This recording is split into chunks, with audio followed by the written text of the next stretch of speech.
How does a baby develop the skill of walking?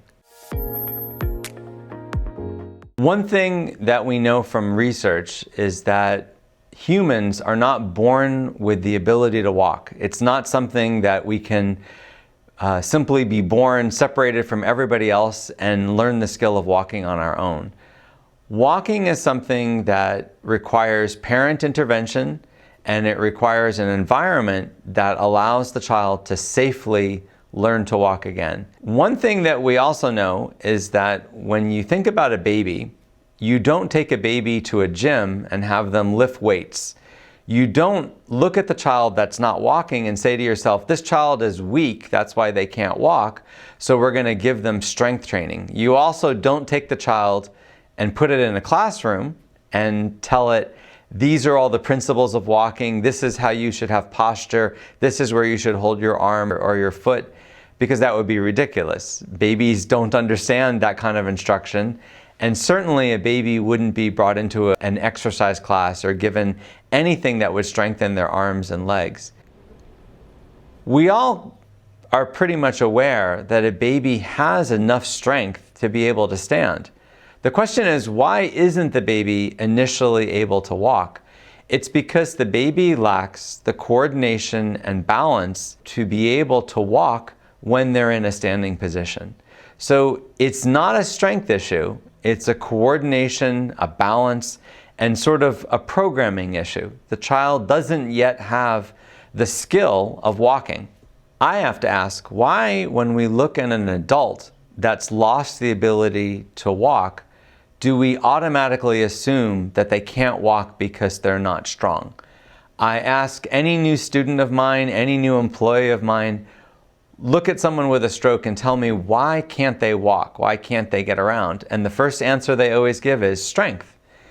But when we look at the baby, we don't think that the baby isn't strong enough. We just assume that the baby lacks that skill. And I agree with that. That's the problem, is the baby doesn't have the skill yet and hasn't acquired the skill to walk. So another way to think about this problem is think about a young, fit, young adult who plays in sports, is highly functional, and has a sudden accident, a car accident, and suddenly, because of a brain injury, can't walk. It's not one that causes any kind of spinal cord injury. The muscles are just as strong as they were before, but the person can't walk because of the brain injury, because the parts of the brain that control coordination and balance and thinking are affected. So we wouldn't give that young, fit adult strength training because we know that really it's problems with his brain. And what we're hoping is that that young adult can relearn how to walk again.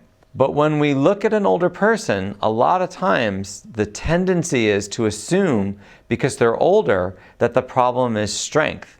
When just like a baby, the older adult has lost the skill of walking, not strength in the muscles as the limiting factor. Walking is a motor skill. We gain it through repeated practice. It's not something we're born with. It's not something that we're pre-programmed for.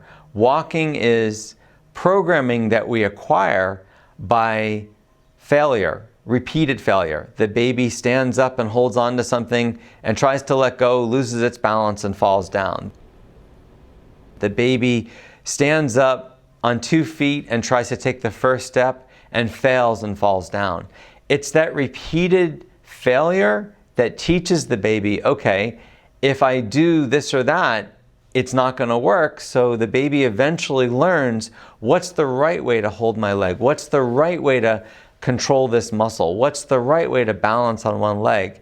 It's through that repeated failure that the baby eventually acquires the skill of walking. If you like this video, hit the like button and subscribe to see more videos like this. If you want to access my full training course, click the link below in the description.